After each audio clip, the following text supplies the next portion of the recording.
Hi everyone. I thought I would also wear my badge because I've seen some before. Thanks for the introduction. I would say Fairphone is a very good name because it puts us in a very vulnerable position, and that's exactly what we were looking for. Fairphone is in this world to ask questions and try to answer them in a certain way, or try to find the person that can answer them. But let's not make it too big. Let's go a bit more specific. Let me see my notes. When we hear, so mobile phones, right? We hear a lot about them, what's behind.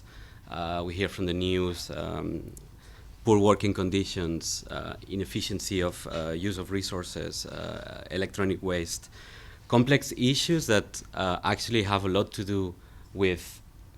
Can you hear me from behind? Or should I put up my... Okay.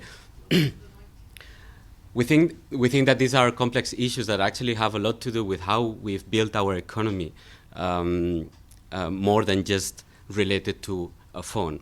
But a phone is a very good example, or a very good way to make those complex issues tangible again, in the aim that we understand them and we try to tackle them. So when you hear about all these things, you may feel a bit powerless, and you may think like, well, I'll just make up a sign and then I'll start pointing fingers. When we started Fairphone already 5 years ago as an awareness campaign, we thought that was not our approach. The issues were too complex to point fingers because it was not clear. So we thought like, we'll start with a different approach, with a more positive approach. Trying to embrace creativity and bringing people together that know about what we are talking about, because in the end, we didn't know anything about mobile phones. Now, you know, some years later, we know quite some things, but at that time, we didn't know anything. So bringing people together, bringing the knowledge together, and making it cool again, you know, learning about conflict minerals, for instance, and where they are in your phone, and what that means for the east of Congo, for instance. So during the first years of Fairphone, actually, it was purely an awareness campaign. We ran workshops to where people could open up their phones and understand where the materials were coming from, and understand how a mobile phone was built, and where and by whom and under what conditions. That was very successful. So people, when you give them a screwdriver and an old device, they go crazy. You know, like, wow, I can open it. Yes. So that was very good. That's also how Fairphone started growing a little bit as a movement within the Netherlands. At some point in 2012, there was a kind of crisis in Fairphone. Where are we going? How are we going to not be a niche, but go one step further and try to be part of the system that we actually want to change? So that's why, after an incubation process program for companies, green companies, or companies that try to tackle a social and environmental issue, and some funding from the foundation that saw us be born. Actually, we were born in Bach Society. That's I don't know if you know it. It's a research institute from Amsterdam that tries to look at always the social purpose of technology. You know, not letting technologies run and do whatever, but that it's always put under the what really society needs. So that's projects all the way from healthcare to education.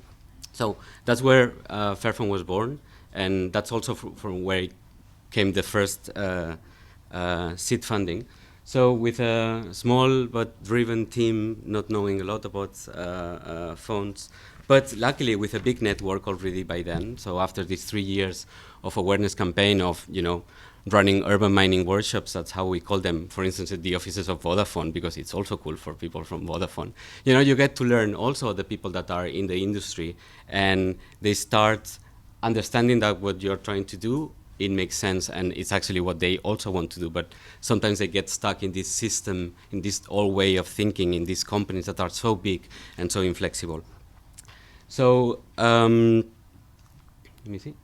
So what is Fairphone today? It's a company. It's a B Corp certified company. So we like to be very proud of this. So that we are a social enterprise, and I think We see ourselves a lot as a platform as well. So we have a brand that is not afraid of reputational risks. You know, when we make a mistake, we just talk about it in our blog. So I think that in that way of having this kind of brand that is always in beta, that's what all of our partners that are in different positions in the supply chain or do different things in the mobile phone industry, is where they see the opportunity of trying new things. You know, like it's a playing field that is not so risky as it is for other bigger companies. And that's how we make our little steps. So that can be our projects in Ghana with electronic waste. I'll just give you a very quick overview. China, where we have worker welfare funds, actually as a tool to increase the worker management dialogue. I can talk about more later if you want. These are actually the 18 representatives that were democratically elected to be part of this, the board of this fund. Or the projects that we are part in the east of Congo to source minerals that are cataloged as conflict minerals and that come from an area that has been cataloged as conflict area, but for mines that are actually out of the conflict. So actually trying to power up again that economic trade that was lost after some US legislation. So the benefit of being a brand and of being a company is that we can look at the whole value chain. We can do projects that have to do with the end of life, projects that have to do with design, and I'll talk about this later, projects that have to do with materials. We don't control everything, but we have an overview, and we can partner with the right partners to do the projects that we are doing. So with Fairphone 1, this was Fairphone 1, fully crowdfunded device. We sold 60,000 devices across Europe. There were some of these projects that I talked about attached already. Let me see. And now we are at a new step, so Fairphone 2, I'll talk about it, but we couldn't have done it without our community. And that was a little bit, if you look at the title of the presentation, was about how to build the movement for fair electronics. So the 60,000 people that bought Fairphone 1 are heroes for us. 25,000 of them actually bought the phone even before it came out of the factory. So that I'm just going to. I just tried to put this as a. I want to insist on this, that it is true that we have to do this all together, and it has to be with legislation, and it has to be with companies, but also individuals. When there is a movement, when there is something that they feel they can make a difference, are very important, definitely for us. So the first picture, we were like 4 or 5 people. Now we are 2 years further after we started operating as an enterprise in 2013. So we are now 45 people, and we can partner with people all over the world to bring a device that we believe can change the world. It's changing the world already, I think. But let's take a very specific problem before I talk about Fairphone 2. You probably know this. This is nothing new. It has been mentioned before. It has been mentioned before in general for electronics, but specifically for mobile phones, we are only recycling 11% of the mobile phones that we actually buy. And you may wonder, why so little? I think I have a little bit of an answer. They are too small. If you have a washing machine and you want to get rid of it, of course you send it for recycling because it's occupying 1 meter from your house. But a mobile phone is very easy to put in a drawer and forget about it, right? How many people have mobile phones at home in drawers? It's fine, right? Everybody has this drawer full of cables that you think like, oh yeah, one day I need to bring all this to the green point, but we never do because it's unhandy and, well, they're just small, so we just put them in a drawer. That's a huge amount of resources. And there are also conversations about if we should actually just keep them longer because recycling technologies will be better in the future and we'll be able to retrieve more materials. But I also think like the moment you put a mobile phone in the drawer, it's losing value as we speak. If the moment you stop using a mobile phone, you could do something with it.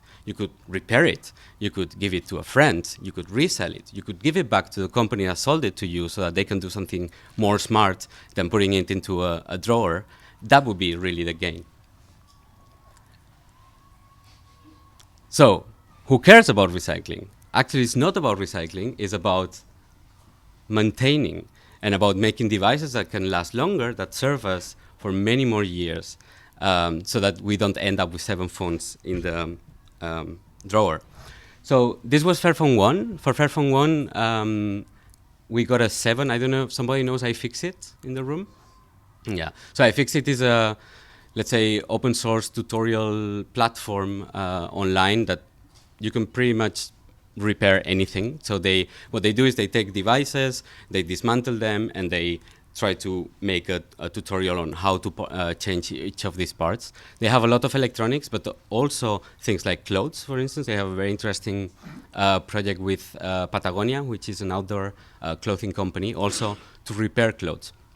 Anyway, Fairphone 1 was not specially designed for repairability, even though we did a lot of things like having spare parts on our website. So actually, if you would break a screen, it would be easy to buy just the screen from our website to repair it yourself.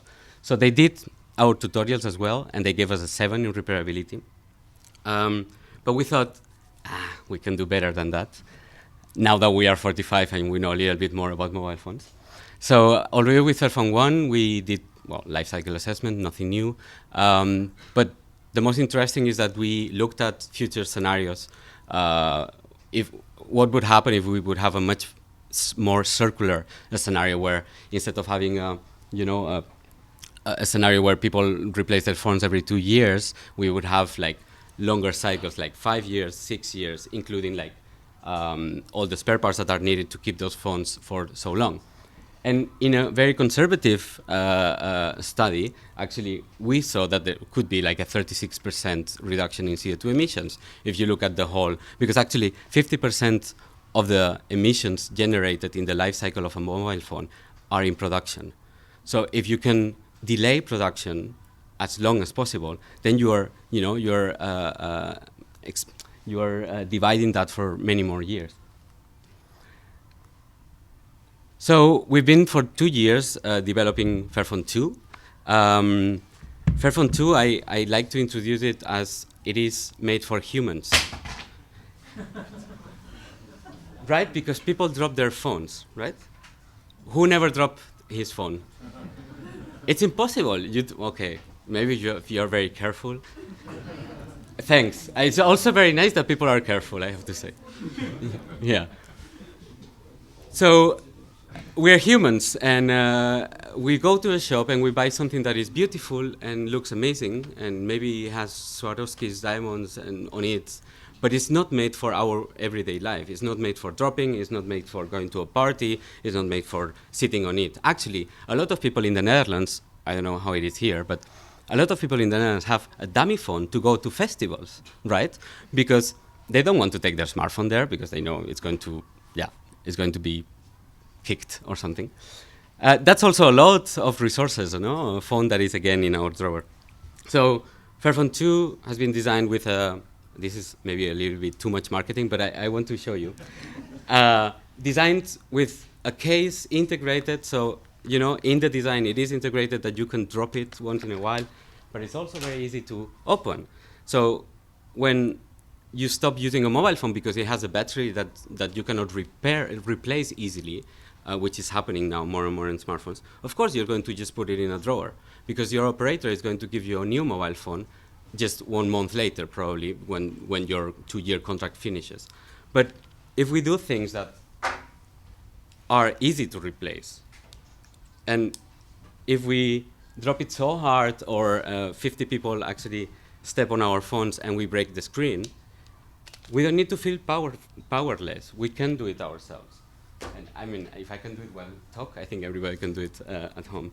So that's the screen. The screen is like, you can change it in 10 seconds. And not only that, like we have like 3 modules that you can remove very easily just using normal screws that you see there.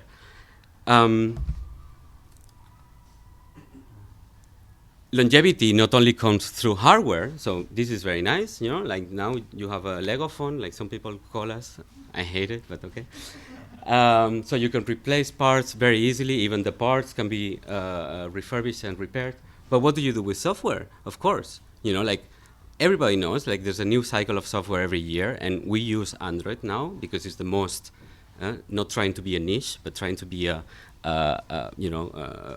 mass products. So we use Android because it's very well extended and a lot of people use it. But we open source all the code so that other communities that develop other type of software can use our platform to put their software on it. So we as a company, as a little 45 people company in Amsterdam, the people that buy the phones from us, they don't need to rely only on what we are going to do in 3-4 years. They get a hardware piece that can be maintained by the software that we develop, but also by software that is developed by other communities. So actually what we are doing is spreading the risk of that mobile phone ending up in a drawer again. Really cool.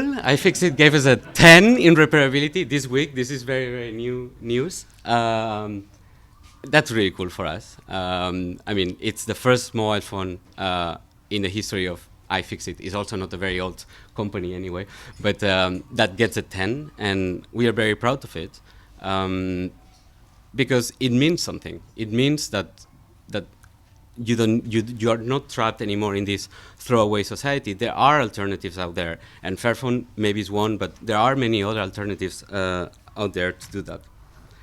Let me go back to my.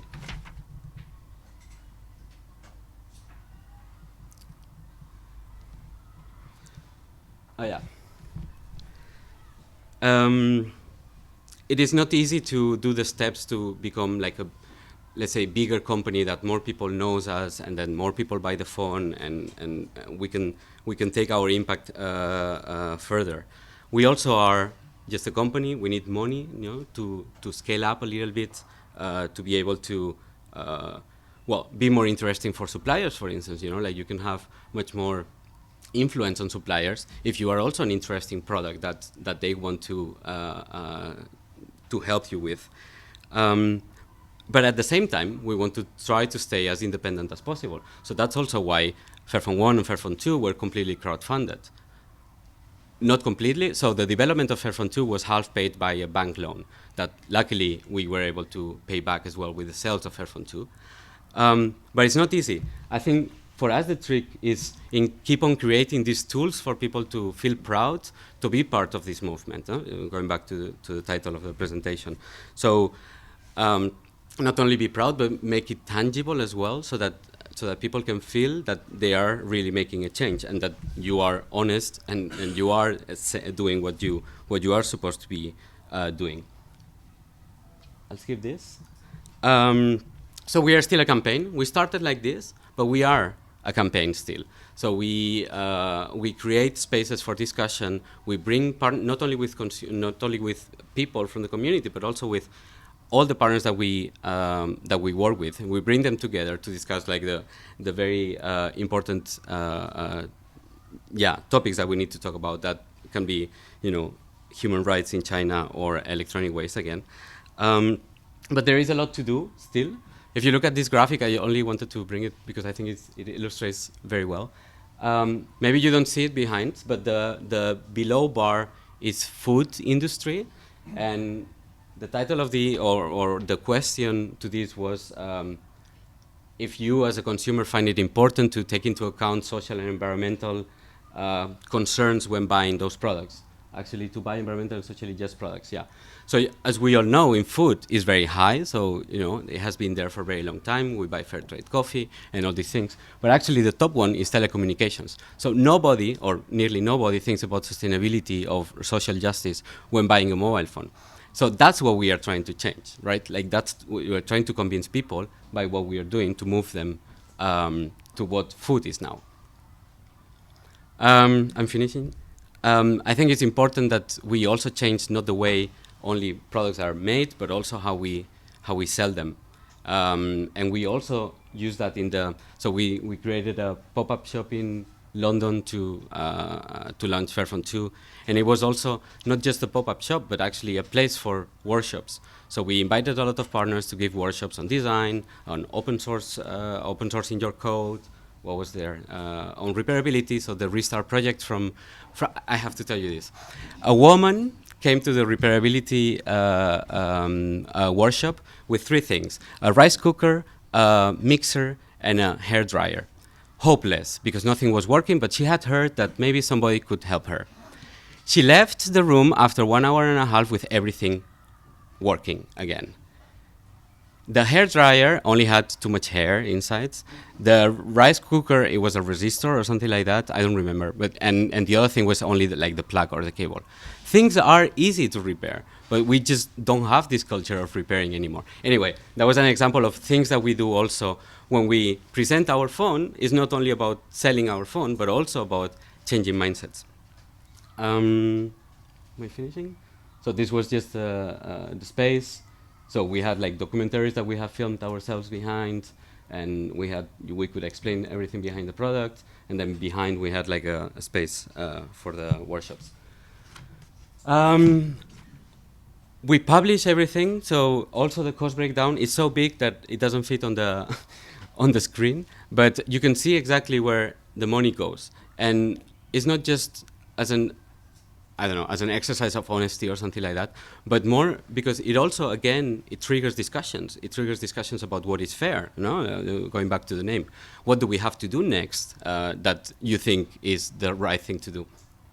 So everything is on the website and, yeah, open to the eyes to everybody. Luckily, and this is my kind of final slide, luckily we are not alone. So if you talk about social enterprises, there's a whole movement of companies that are trying to use business to change reality, or to clean up the mess, I would say, that other companies did. So that's B Corp. I don't know if you know it, but B Corp is a very nice certification for social enterprises. For us, it helped us a lot because we started going through the methodology of B Corp while we were, getting organized, actually. So it helped us a lot to set processes and to set things on paper that are really important and that protects also on paper the mission of our company. Companies that are, brave enough to start with different models, with a different reality, a different way of looking at the world. And hopefully, companies that inspire the next generation and like for them to build the world that we are dreaming of, that we are trying to build as well, but it's really them, and they are young now, but they will be our age pretty soon, and they will be the ones sitting at boards and sitting at being CEOs of companies. So it's important also that we do it. Thank you. That was it.